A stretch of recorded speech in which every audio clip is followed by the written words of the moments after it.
आज हम पढ़ेंगे सोवियत संघ के विघटन के उत्तरदायी कारण कि कौन कौन से कारण थे जिसके कारण सोवियत संघ का क्या हुआ, पतन हुआ। तो सोवियत संघ एक महाशक्ति था और ये आगे चलकर किस प्रकार टूट गया, कमज़ोर हो गया। तो उन सभी कारणों की हम आज चर्चा करेंगे।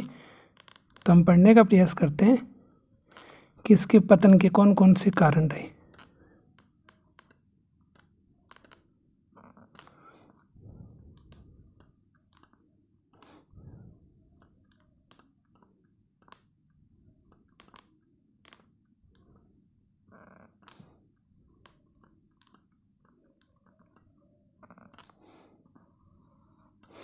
इन कारणों में से सबसे पहला कारण हम लेते हैं,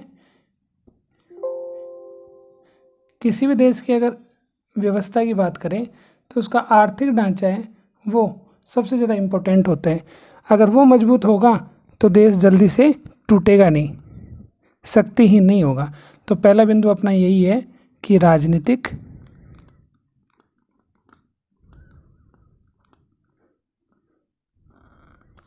आर्थिक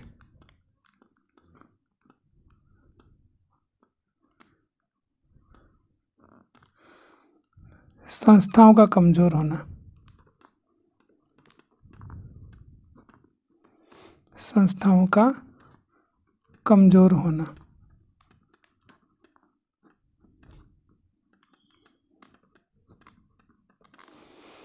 अब देखो, यहाँ पर हम पहले आर्थिक की बात करेंगे कि किसी भी देश की बात कर लें, अगर उसकी अर्थव्यवस्था मजबूत है तो वो ऑटोमेटिक मजबूत रहेगा। लेकिन सोवियत संघ की जो अर्थव्यवस्था थी वो अमेरिका जैसी शक्तिशाली नहीं रह पाई, उसमें उतनी ज़्यादा तेज़ी नहीं थी। तो तेज़ी का क्या रहा, अभाव। जब आपकी अर्थव्यवस्था लगातार मजबूती की ओर नहीं रहेगी तो ऐसी स्थिति में आप देख सकते हैं कि उत्पादन क्या रहेगा, कम। तो अर्थव्यवस्था ज़्यादा मजबूत नहीं है तो उत्पादन क्या हो जाएगा आपका, कम। उत्पादन कम होगा तो वस्तुओं की कमी हो जाएगी कि व्यक्ति के जीवन में काम आने वाली जो वस्तुएं हैं ना, उन वस्तुओं की क्या हो जाएगी, कमी हो जाएगी। और वस्तुओं की कमी होगी तो ऐसी स्थिति में जनता सरकार पर क्या नहीं कर पाएगी, भरोसा नहीं कर पाएगी। तो सरकार पर जो विश्वास होना चाहिए जनता का,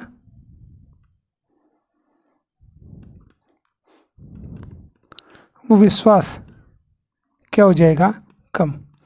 तो जनता शासन को पसंद कब करेगी, जब वस्तुओं की कोई कमी नहीं हो। जनता, ठीक है, जो न्यूनतम आवश्यकताएं की पूर्ति हैं अगर वो लगातार होती रहेगी तो सरकार पर विश्वास कायम रहेगा, किसका, जनता का।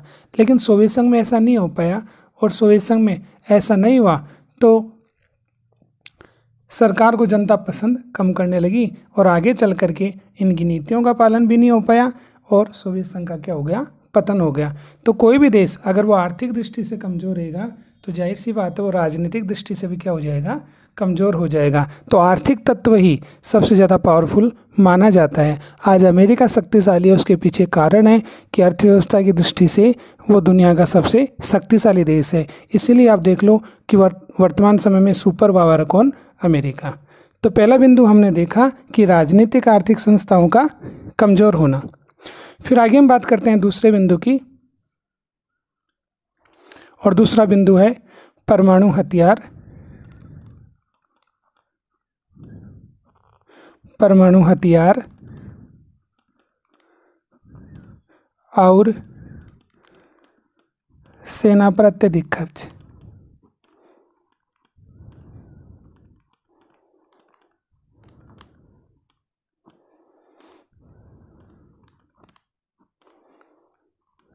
तो दूसरे बिंदु की हम बात करते हैं, तो परमाणु हथियार और सेना पर ज़्यादा खर्च कर रहा था कौन, सोवियत संघ। अगर हम दोनों देशों की तुलना करें तो अमेरिका और सोवियत संघ दोनों परमाणु शक्ति संपन्न देश थे। अमेरिका ने सबसे पहले परमाणु हथियार बनाया 1945 में, और इसके बाद में सोवियत संघ ने जो हथियार बनाया वो बनाया 1949 में। अब अमेरिका भी अपनी शक्ति को लगातार बढ़ा रहा था और सोवियत संघ भी अपनी शक्ति को लगातार बढ़ा रहा था। तो अमेरिका ने लगभग 3000 से 3500 के आसपास परमाणु हथियार बना लिए थे, और इसी प्रकार से सोवियत संघ की बात करें तो 2000 से 2500 के आसपास परमाणु हथियार बना लिए थे। तो दोनों देश परमाणु हथियार बनाने पर बहुत ज़्यादा पैसा खर्च कर रहे थे। इसके साथ साथ भी सेना को भी मजबूत बना रहे थे। सेना के लिए और जो वर्तमान समय में जो आधुनिक जो संसाधन थे वो उपलब्ध करवाए जा रहे थे ताकि वो शक्तिशाली बन सके। सोवियत संघ ने एक काम और किया कि वे सभी देश जो कैसे थे, साम्यवादी, कि जिन देशों में साम्यवादी शासन व्यवस्था प्रचलित थी, फैली हुई थी, उसमें वही व्यवस्था संचालित रहे। तो इस साम्यवादी देशों में ये व्यवस्था कायम रहे, इसके लिए सोवियत संघ उन्हें क्या दे रहा था, आर्थिक सहायता। तो सोवियत संघ के माध्यम से उन सभी देशों को आर्थिक सहायता दी जा रही थी जो सोवियत संघ से जुड़े हुए थे या साम्यवादी व्यवस्था से जुड़े हुए थे। इस कारण ये हुआ कि सोवियत संघ का जो बहुत ज़्यादा पैसा था वो इन देशों की व्यवस्थाओं को बनाए रखने में खर्च होने लगा। तो आगे चल करके इसका नुकसान सोवियत संघ को उठाना पड़ा और सोवियत संघ क्या हो गया, कमज़ोर हो गया। तो दूसरा बिंदु हमने देखा। इसके बाद में तीसरे बिंदु की हम बात करें, और तीसरा बिंदु हम लेते हैं कम्युनिस्ट और कम्युनिस्ट पार्टी का क्या रहा, नियंत्रण। अब देखो सोवियत संघ कैसा देश था, तो सोवियत संघ एक साम्यवादी देश था, ठीक है।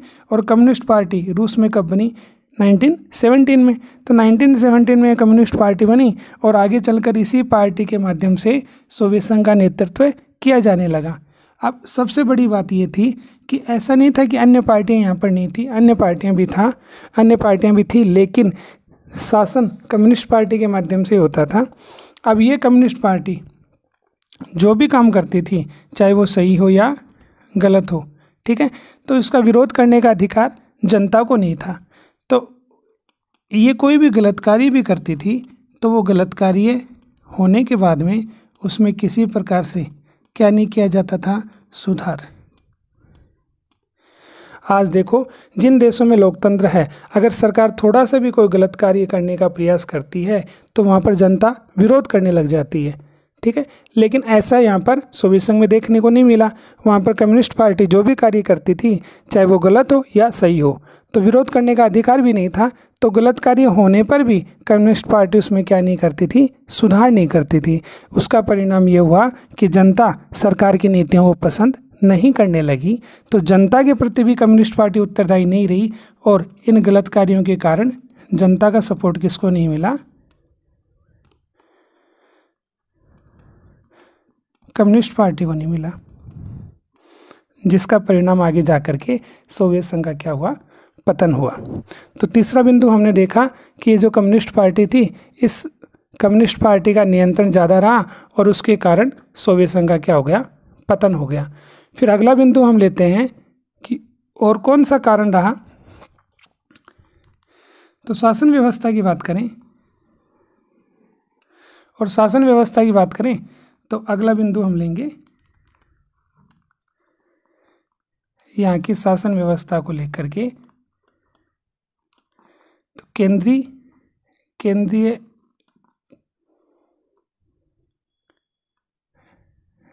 थोड़ा सा हमने गलत लिखा इसको, केंद्रीकृत शासन होगा ये, केंद्रीकृत शासन। अब देखो केंद्रीकृत शासन कहाँ पर हो सकता है, तो केंद्रीकृत शासन की बात करें, कोई भी देश अगर क्षेत्रफल की दृष्टि से क्या है, छोटा है, तो किसी एक स्थान से, ठीक है, संपूर्ण देश पर क्या रखा जा सकता है, नियंत्रण रखा जा सकता है। लेकिन हम अगर बात करें कि कोई भी देश अगर क्षेत्रफल की दृष्टि से क्या होगा, बड़ा होगा, तो ऐसी स्थिति में वहाँ पर किसी एक स्थान से संपूर्ण देश पर नियंत्रण रख पाना पॉसिबल नहीं होगा, ठीक है।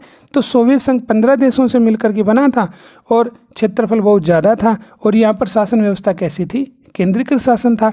और केंद्रीकृत शासन होने के कारण शक्तियाँ एक ही केंद्र से संचालित हो रही थी और उसका परिणाम ये हुआ कि उसके माध्यम से पूरे देश पर नियंत्रण नहीं रखा जा सका और आगे चल करके सोवियत संघ का क्या हुआ, विघटन हुआ। फिर अगले बिंदु की हम बात कर लेते हैं कि और कौन कौन से कारण रहे जिससे सोवियत संघ का क्या हो गया, पतन हो गया। तो अगले बिंदु की हम बात करें तो पांचवा बिंदु हम लेते हैं गोर्बाचेव की नीतियाँ।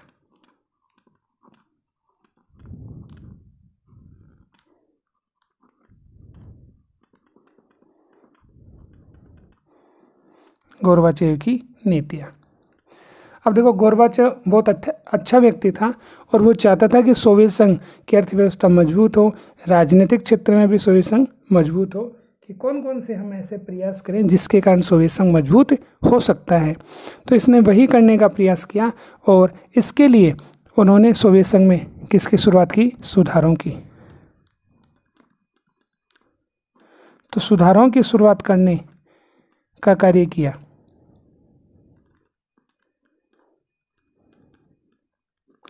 अब सुधारों की शुरुआत के लिए ये दो नीति लेकर के आई। तो 1985 में सोवियत संघ के राष्ट्रपति कौन बने, तो सोवियत संघ के क्या बने, ये राष्ट्रपति। और राष्ट्रपति बनने के बाद में सुधारों की प्रक्रिया इन्होंने शुरू की। अब सुधार के माध्यम से ये क्या करना चाहते थे, ये पूंजीवादी व्यवस्था की चीज़ों को सोवियत संघ में लागू करना चाहते थे। इसके लिए दो नीति लेकर के आए। एक थी पेरेस्ट्रोइका, जो आर्थिक नीति थी, और दूसरी थी ग्लासनोस्ट, जो राजनीतिक नीति थी। इन दोनों नीतियों के माध्यम से सुधार करने का प्रयास किया, लेकिन जैसा ही इन्होंने सोचा वैसा सोवियत संघ में नहीं हो पाया और आगे चल करके सोवियत संघ का क्या हो गया, विघटन हो गया। और इसका एक लास्ट जो महत्वपूर्ण बिंदु है वो है कि जिसके कारण सोवियत संघ का विघटन हुआ, और इसे ही सबसे ज़्यादा तात्कालिक कारण माना जाता है कि सोवियत संघ के जितने भी कारण थे उन सभी कारणों में से ये कारण सबसे ज़्यादा अहम रहा। तो छठे बिंदुओं की हम बात करते हैं और वह राष्ट्रीय भावना, राष्ट्रीय भावना और संप्रभुता, राष्ट्रीय भावना और संप्रभुता की इच्छा।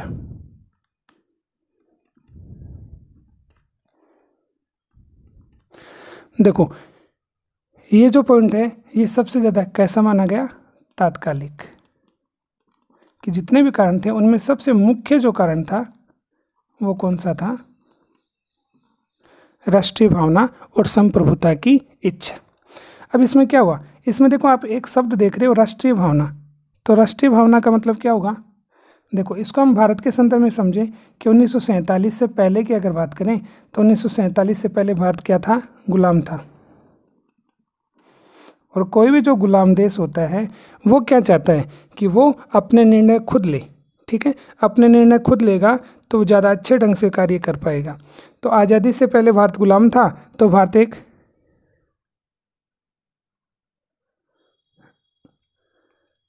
संप्रभु देश नहीं था, ठीक है।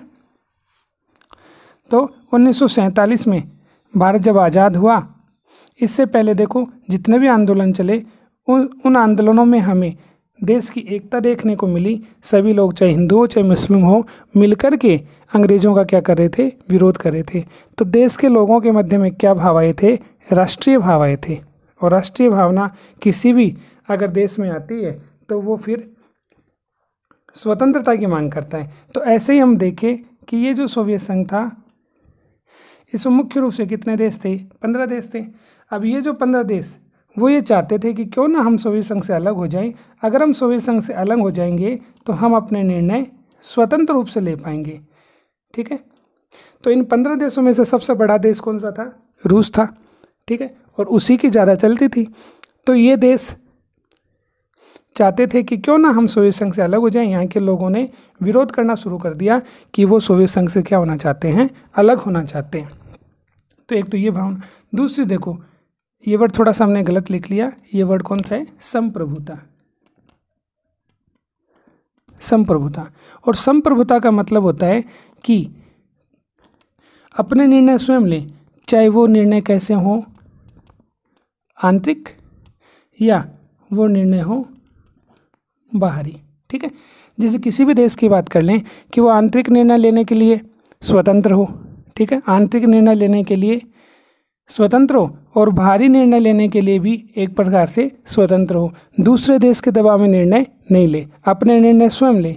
जो देश आज़ाद होता है, स्वतंत्र होता है, वो संप्रभु होता है। ठीक है, और ये जो 15 देश थे वो चाहते थे कि हम अपने निर्णय स्वयं लें, इसीलिए वो सोवियत संघ से क्या होना चाहते थे, अलग होना चाहते थे। और यही सबसे महत्वपूर्ण कारण रहा किसका, सोवियत संघ का, और आगे जा कर के किसका पतन हो गया, सोवियत संघ का पतन हो गया। इसको पढ़ने के बाद में एक छोटा सा टॉपिक हम और लेते हैं, और वो कौन सा है, वो है सोवियत संघ के विघटन का विश्व पर प्रभाव। कि सोवियत संघ टूट गया तो सोवियत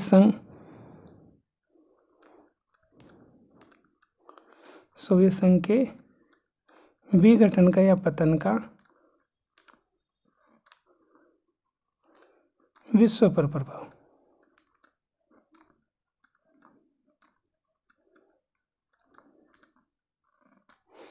अब सोवियत संघ का विघटन हुआ तो विश्व पर क्या प्रभाव पड़ा, इसको भी हम कुछ बिंदुओं के माध्यम से समझने का प्रयास करते हैं कि वो कौन कौन से बिंदु हैं जिसके कारण सोवियत संघ का क्या हुआ, पतन हुआ।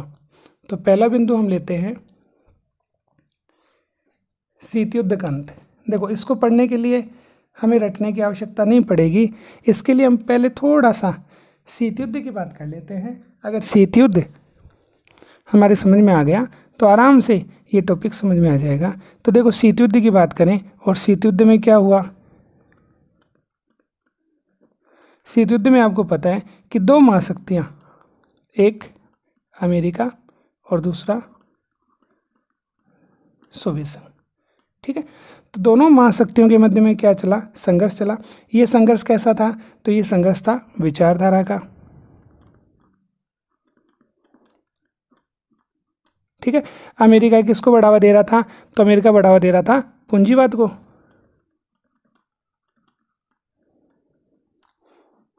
और ये किसको बढ़ावा दे रहा था, सोवियत संघ, ये साम्यवाद को, ये हम बोलते हैं समाजवाद को। ठीक है, तो ये जो विचारधारा है वो भी एक दूसरे की क्या रही, विरोधी रही। ठीक है, दूसरी बात हम करते हैं कि दोनों के मध्य में जो संघर्ष चला शीत युद्ध वाला, उसमें दोनों देश हथियारों का क्या कर रहे थे, निर्माण कर रहे थे और अपनी अपनी शक्ति को बढ़ा रहे थे। तो एक तो विचारधारा को फैला रहे थे और दूसरा हथियारों का क्या कर रहे थे, निर्माण कर रहे थे। ठीक है, तो विचारधारा फैल रही थी, हथियारों का निर्माण हो रहा था। ठीक है, और इसी चीज़ों को हम बहुत अच्छे तरीके से समझने का प्रयास करते हैं। तो देखो, सोवियत संघ का जब क्या हो गया, विघटन हो गया, आपको पता है कि शीत युद्ध कब समाप्त हुआ, 1991। तो 91 में ये जो सोवियत संघ बना था, ये कितने देशों से मिलकर बना था, 15 देशों से मिलकर बना था, और ये सभी देश इससे क्या हो गई, अलग हो गई। ठीक है, तो जब ये सभी देश सोवियत संघ से अलग हो जाते हैं तो ऐसी स्थिति में अब विश्व पर क्या प्रभाव पड़ा, तो पहली चीज़ रटने की जरूरत नहीं है, पहली चीज़ हम ले सकते हैं, शीत युद्ध क्या हो गया, अंत हो गया। तो दोनों देशों के मध्य में क्या जारी था, शीत युद्ध, तो शीत युद्ध का क्या हो गया, अंत हो गया। ठीक है, दूसरा बिंदु हम ले सकते हैं, और क्या परिवर्तन हुआ, तो दूसरा बिंदु हम ले सकते हैं कि दोनों देशों के मध्य में हथियारों को लेकर संघर्ष चल रहा था। ठीक है, तो ये भी क्या हो गया, समाप्त हो गया। तो हथियारों की होड़ का समाप्त होना।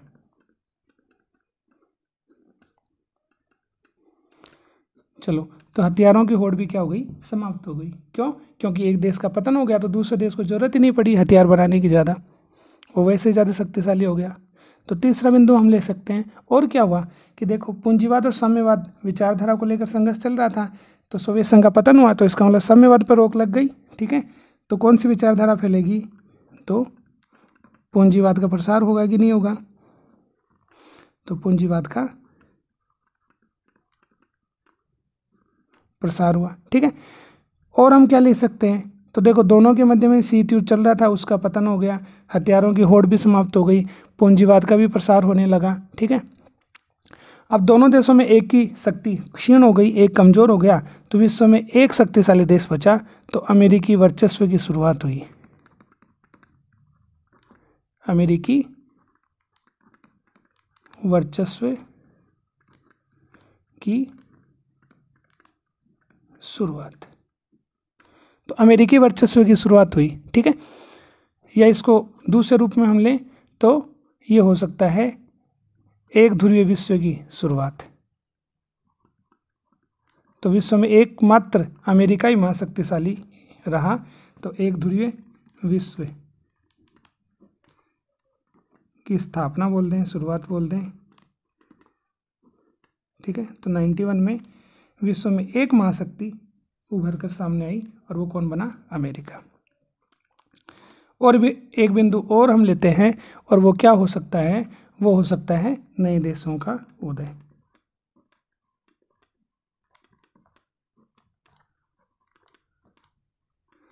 अभी नए देशों से क्या अभिप्राय है?